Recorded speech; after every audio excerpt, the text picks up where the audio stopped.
Welcome back to SportsZone. This is the college football segment. I'm joined alongside by Dan Roth. Dan, a huge Week 7, might even be considered one of the biggest Week 7s of all time in college football.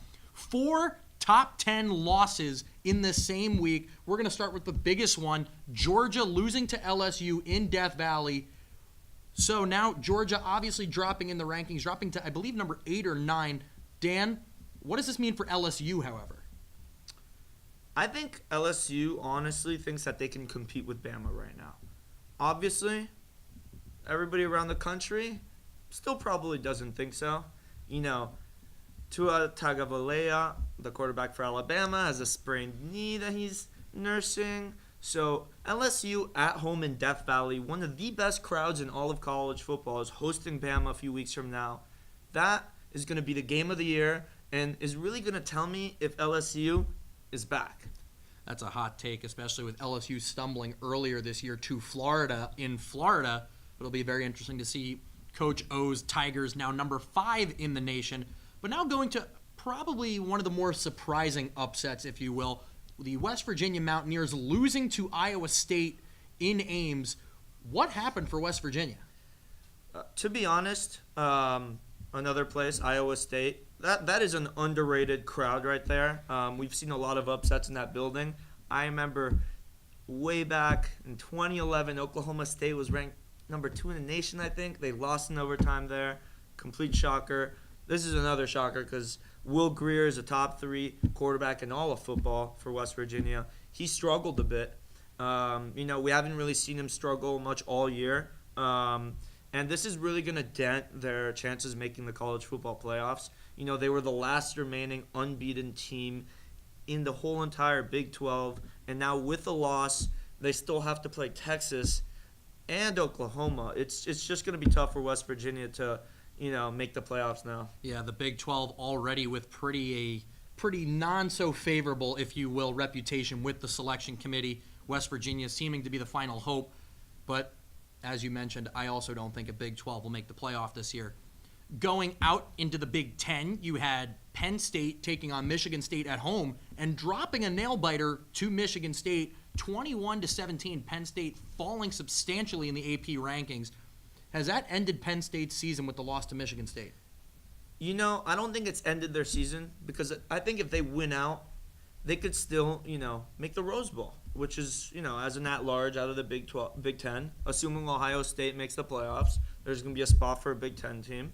So I'm not saying the season's over. I mean, it's over in terms of winning the championship, but winning the Rose Bowl, the granddaddy of them all, is definitely something that anybody would be proud of, especially after they lost that nail-biter against USC 2 years ago in that bowl.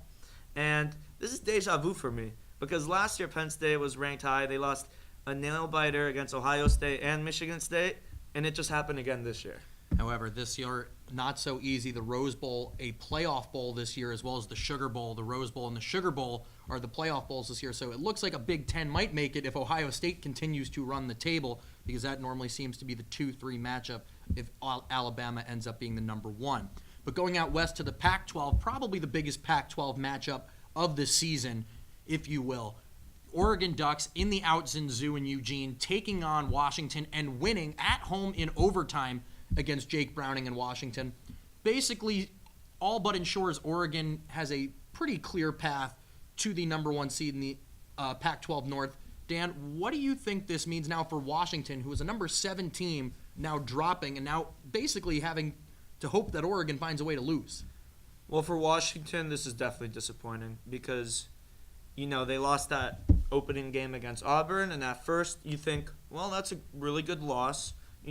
It's a neutral site game all the way out in Atlanta, basically a home game for Auburn. But now Auburn's got 3 losses, so that loss doesn't look as good anymore. And now they lost to Oregon. So they're looking at maybe the Alamo Bowl possibly, which is definitely not the expectations they had at the beginning of the year. They were thinking playoffs, especially going into that tough out-of-conference game. They wanted to make a statement, and now with 2 losses, I think their whole season changes. Yeah, I would have to agree with that. Washington now basically just hoping and praying they can find a bowl game, maybe even a New Year's Six is on the bubble, if you will. Yeah. But now going to this week, a lot of other big matchups.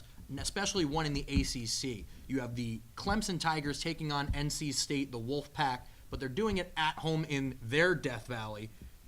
Clemson having their struggles, not beating teams or putting teams away as much as we've seen, and they are prone to lose to a team that isn't necessarily at their caliber. Do you think NC State is the team to upset Clemson? I would not put my money at all on North Carolina State beating Clemson because, Clemson's proven to be big time the past 3 years. They've got Trevor Lawrence at the helm. He just ripped Wake Forest apart.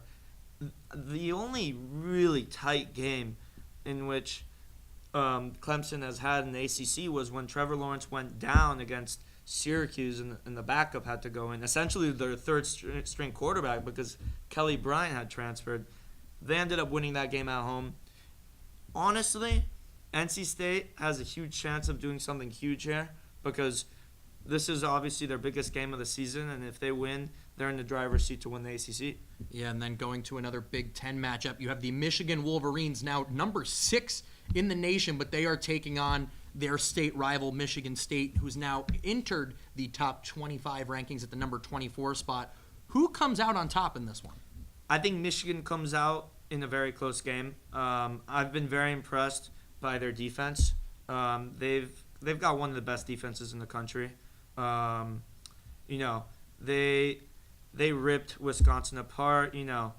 Hornibrook, a guy that people started having confidence in, the QB for Wisconsin, was pretty much embarrassed by Michigan this past weekend.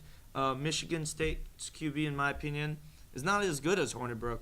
The only advantage is that Michigan State's going to be playing at home. They've got a good crowd. It's a rivalry game. That's why I think it's going to be a close game. And, yeah.